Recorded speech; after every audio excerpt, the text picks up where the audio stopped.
આજે પવિત્ર રામનવમીના પાવન અવસરે એક આધ્યાત્મિક અને આનંદમય દ્રશ્ય માધાપરમાં જોવા મળ્યું. માધાપર સ્થિત આર્ષ અધ્યાયણ કેન્દ્ર ખાતે પૂજ્ય મોરારી બાપુ પધારતા ભક્તોમાં આનંદ અને ઉત્સાહ છલકાયો હતો. ચૈત્રી નવરાત્રી નિમિત્તે ચાલતા 9 દિવસીય અનુષ્ઠાન પૂર્ણ થતાં જ પૂજ્ય મોરારી બાપુના આગમનને ભક્તો એક દિવ્ય સંયોગ તરીકે જોઈ રહ્યા છે. આ પ્રસંગે સ્વામી પ્રદીપ્તાનંદજી અને મોરારી બાપુ વચ્ચે સ્નેહભરી મુલાકાત યોજાઈ હતી, જેને લઈ સમગ્ર આશ્રમ ભક્તિ અને આધ્યાત્મિક ઉર્જાથી ગુંજી ઉઠ્યો હતો.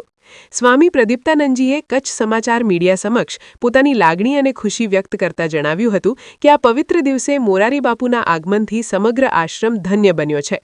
વિશેષમાં સ્વામીજીએ જણાવ્યું હતું, બાપુના પગલા ઘણા બધા વર્ષોથી અમારા પોતાને બધાને અમારા બધા સાધકોની પણ અમારી ઈચ્છા હતી. અમને પણ એમ થાય કે બાપુ 36 કથા કચ્છમાં આપે તો એ સંસ્કારોની જે સરસ મજાની વાતો બધી કરે છે કચ્છની અંદર, તો અમે અહીંયા પરબ માંડીને બેઠા છીએ માધાપરની અંદર. તો બાપુ અમારે ત્યાં આવે તો અમારા બધા સાધકોને અમારા આશ્રમ બધાને સરસ મજાનું વાતાવરણ મળે, સંસ્કારો મળે. એટલા માટે અમે પ્રાર્થના કરવા ગયા હતા બાપુ પાસે, અને બાપુએ કીધું કે હા હું આવીશ તમારે ત્યાં, અને આવી ગયા છે. માધાપરની અંદરની કથા 44 વર્ષ પછી મળી છે. સમહાવ કોઈને કોઈ વિઘ્નને કારણે એ કથાઓ નથી મળતી માધાપરને, પણ આ વખતે કોઈક એવો ભાગ્ય ખુલ્યા અને 44 વર્ષ પછી માધાપરની અંદર, કારણ કે અમે લોકો 2015માં પણ બાપુ પાસે કથા માટે જ ગયા હતા. હું માધાપરમાં રહું છું, તો 2015માં બાપુ પાસે કથા માંગવા માટે ગયો હતો, પણ ત્યારે કોઈ સમયની અનુકૂળતા નહોતી, એટલે કે ગોઠવાણું નહીં. પણ ભગવાને એ આજે 11 વર્ષ પછી કરી બતાવ્યું કે માધાપરમાં ફરી બાપુની કથા આવી, અને માધાપરના આ બધા ભાઈઓ બહેનો અને એનો બાપુના હોવાનો અસ્તિત્વનો એ સત્સંગનો જે લાભ છે એ લાભ અમને બધાને મળી રહ્યો છે. જ્યારે પણ તમે કોઈક સત્કાર્ય સારું કાર્ય કરતા હો ને, તો ભગવાન પણ જેમ લાડલા દીકરાને ભગવાન માતા પિતા જેમ ટાપલી મારે ને, એમ ભગવાન પણ અનુભવ કરાવે કે કેટલી બધી વિઘ્નોની વચ્ચેથી આપણે નીકળી રહ્યા છીએ, પણ કૃપા એવી વસ્તુ છે કે બધાથી આપણને બચાવે અને સત્ય તરફ લઈ જાય. કે ખાલી બાપુ વાત કરે છે એટલું નહીં, પણ એમની જે વાત કહેવા પાછળનો જે અનુભવ છે એ આખા કચ્છે જોયું, આજે માધાપરે જોયો કે આટલું મોટું વિઘ્ન આવ્યું પણ કથામાં કઈ વિઘ્ન ના આવ્યું. તો મને એવું લાગે છે કે મારો પણ અનુભવ છે કે મોટા મોટા પ્રોગ્રામો કરતા હોય તો ઘણા બધા વિઘ્નો પ્રકૃતિમાંથી આવતા હોય, અને નેગેટિવ થિંકિંગ કરનારા લોકોમાંથી પણ આ પ્રશ્ન આવતા હોય, પણ એની સામે જયારે સત્વ અને પોઝિટિવ માનસિકતા જયારે વ્યક્તિની બહુ સ્ટ્રોંગ હોય ને, તો બધા વિઘ્નો છે ને એ રસ્તો કરી દે છે. એક સુંદર મજાનું વાક્ય મેં ઘણા વર્ષ પહેલા કહેલું કે મસ્તક ઉપર પ્રભુની ભક્તિ અને વિશ્વાસ લઈને નીકળશો ને, તો ઉછાળા મારતું પાણી પણ તમારા માટે શાંત અને રસ્તો કરી દેશે.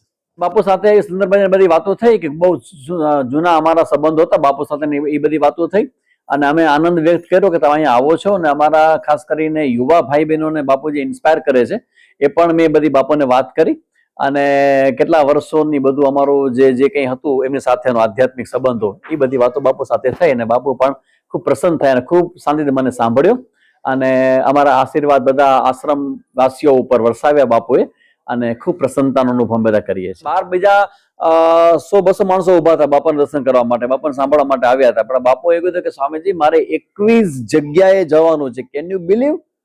80 વર્ષના કોઈ વ્યક્તિ હોય અને એ 21 જગ્યાએ 21 ઘરોમાં જવાનું છે, તો એક ઘરમાં જાય તો કેટલી વાર લાગે એમને? અને 80 વર્ષની ઉંમર સામાન્ય ઉંમર નથી ભાઈ.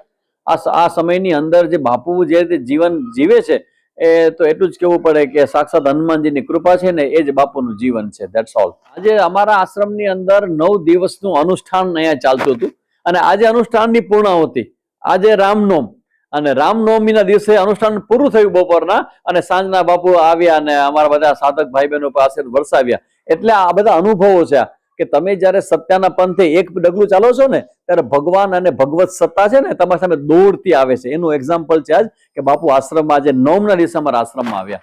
બસ મારે ખાસ કહેવાનું કે આપણો સનાતન હિન્દુ ધર્મ છે ને, એ અત્યારે ભલે યુદ્ધ ગમે ત્યાં ચાલતું હોય, ઈરાન અમેરિકાનું યુદ્ધ ચાલતું હોય ને, આપણા દ્વારે પણ આવશે. વી આર રેડી અને વી આર રેડી. કારણ કે આ યુદ્ધ છે એ ફિઝિકલ છે.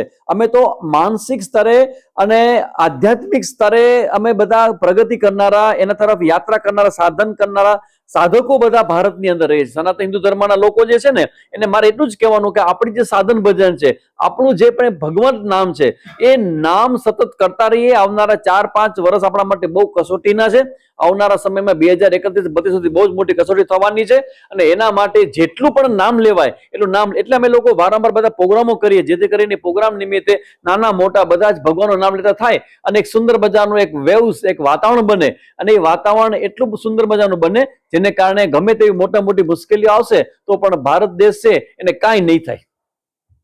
રામ રામ રામ સીતારામ રામ રામ હરે રામ રામ રામ સીતારામ રામ. નમસ્કાર દર્શક મિત્રો, આ હતા આજના મુખ્ય સમાચાર. તાજા સમાચાર સાથે ફરી મળશું. જોતા રહો કચ્છ સમાચાર.